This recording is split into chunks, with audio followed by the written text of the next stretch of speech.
Praise lord. ఈరోజు దేవుని వాగ్దానం. నేను నీ దోషమును పరిహరించి ప్రశస్తమైన వస్త్రములతో నిన్ను అలంకరించుచున్నాను.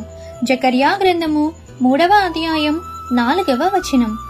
తన అతిక్రమమునకు పరిహారము నొందినవాడు, తన పాపమునకు పరిహారము నొందినవాడు ధన్యుడు. యెహోవా చేత నిర్దోషి అని ఎంచబడినవాడు, ఆత్మలో కపటము లేనివాడు ధన్యుడు. తన అతిక్రమమునకు పరిహారము నొందినవాడు, తన పాపమునకు పరిహారము నొందినవాడు ధన్యుడు. యెహోవా చేత నిర్దోషి అని ఎంచబడినవాడు, ఆత్మలో కపటము లేనివాడు ధన్యుడు. యెహోవా దయాదాక్షిణ్యపూర్ణుడు, దీర్ఘశాంతుడు, కృపా సమృద్ధి గలవాడు. ఆయన నిత్యము కోపించువాడు కాడు. కాబట్టి ఈ దిన వాగ్దానం మీ అందరి జీవితంలో నెరవేరాలని కోరుకుంటూ దేవుని సువార్త పరిచర్యలో మీ సహోదరి. ఆమేన్. God bless you.